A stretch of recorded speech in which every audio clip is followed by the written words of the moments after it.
So what's up guys? Today I'm gonna talk about the biggest mentality that helped me quit playing computer games completely as someone who has 10 plus year game addiction. And on top of that, I'm gonna give you 5 tips on how to do it exactly. So please make sure to watch this video till the end because the last tip I'm gonna give you played the most important role along my journey. So without further ado, let's get straight to the video. Firstly, I want to give you a little bit background story about my 10 plus year gaming addiction. Maybe you could see yourself in my story. I was growing up as a kid whose only hobby is computer games. I got my first computer at the age of 10. Since that, I played MapleStory, Warcraft 3, CS, Freestyle, 2K, FIFA, all kinds of popular PC games, as long as you can name it, and I probably played before. In 2013, I happened to see my friend playing League of Legends and instantly it drew my attention. At first, I was only curious and wanted to try it, and that's the beginning of my crazy game addiction. I was playing League of Legends all night long and till 9 in the morning. I would sleep till 5 p.m. and get up, eat only one meal, and then straight continue to start another day of playing. I was like a zombie. My health was at risk, I was skipping all the classes in university, all this just want to rank diamonds in the League of Legends. I become so aggressive, weak, and miserable because of this game. How did I drag myself out of this shithole and never fall back to it again? Let me explain this to you. But firstly, before we get to the concrete steps or to say the strategies, let's clear up some old myths and set up the right mentality. Number 0. Mentality. A few games won't hurt. So I believe most of you guys have this thought because I was also one of you. Well, it seems at first glance to make sense, but in reality, this is much worse than we thought. It's not about time. It's not about how long we play. There is only either gamer or non-gamer. With that being said, if you are a gamer and you are not making your living out of it, it makes no difference if you are playing on weekends or after work, it hurts you. So, let me break it up for you. It's really not about how long you play. A myth of mine was that I thought I could control myself. I told myself a few games won't hurt. You can play today and study or work out tomorrow. I promised myself on the next day I will stop playing and do the work that I should done today. But the reality was, as long as you played games, the dopamine levels in your brain got extremely high and your brain got already used to it. Because gaming is such an activity that requires little amount of hard work and gives you extremely high levels of dopamine as a reward.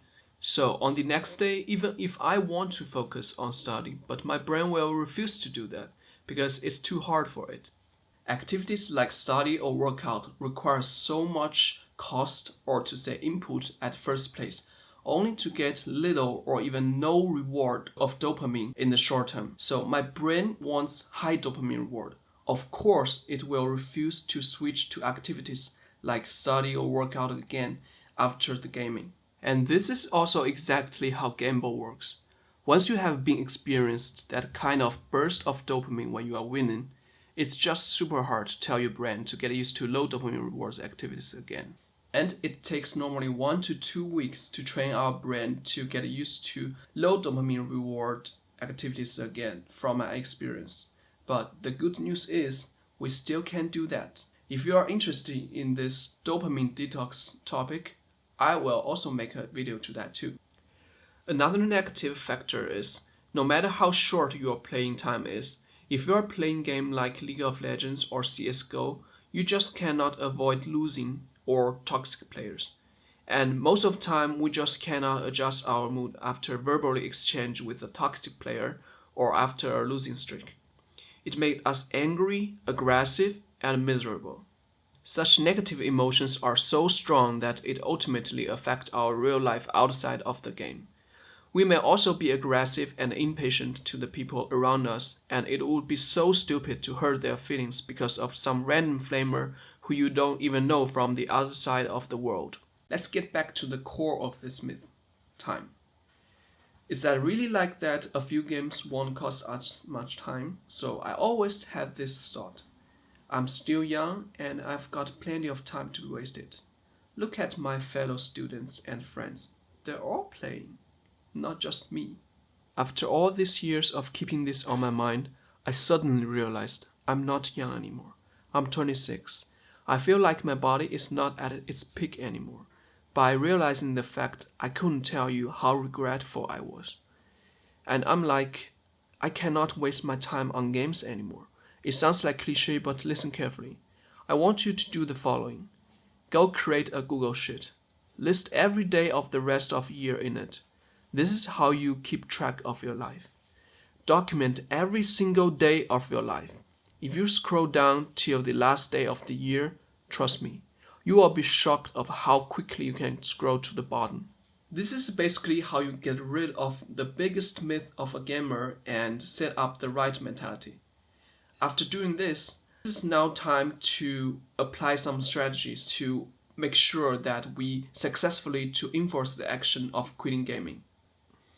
Number 1. Create resistance or cut off craving. Let the resistance of game be bigger than the craving. We can either increase the resistance that prevent us from playing game as much as possible or cut off our craving for games as much as possible. Please think of all the resistance that prevent you from playing the game. That could either be physical or psychological. So physical, it can be, for example, to increase the hassle to play the game.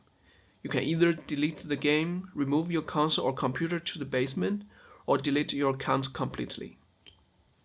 But this is really some basic level strategies. And I think we have all been there before. And the problem is when the craving of playing games is getting really big and we just could not resist it anymore. And we will just download the game back again. And it's like, for a gambler, if you cut hands of the gambler, and he will use his feet to throw the dice. But don't worry, we got more. Let's move to the more advanced part, psychological resistance.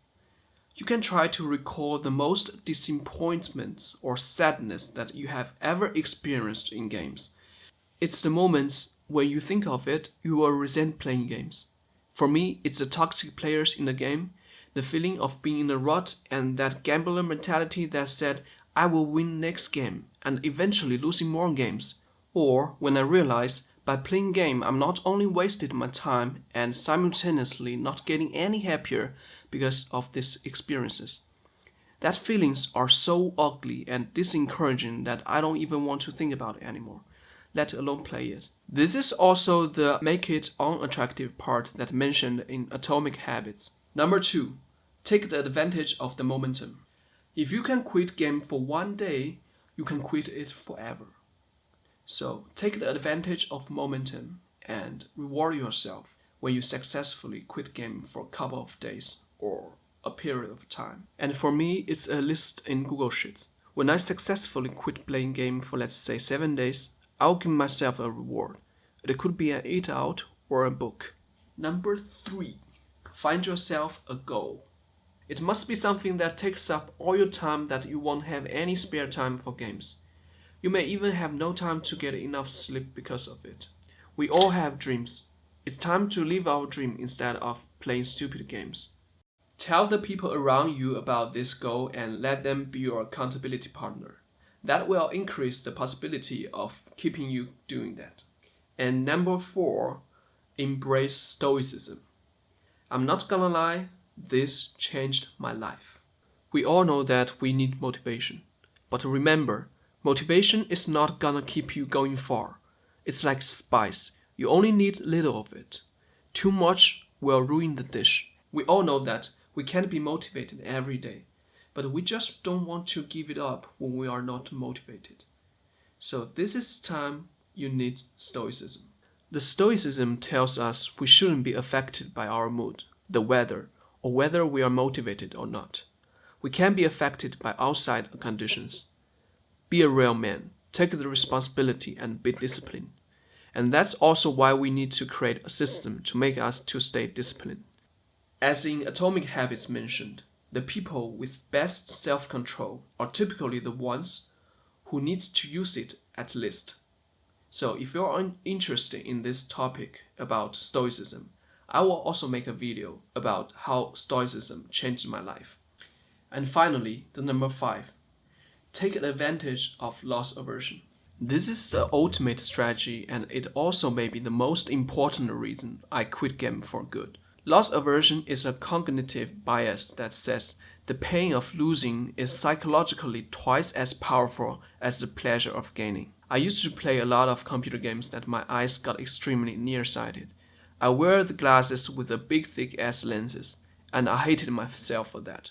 Last year, I had the eyesight operation and I don't need glasses anymore. And for me, this is the biggest happiness in my life. And of course, I don't want to ruin my eyes again by playing computer games. That would be so stupid.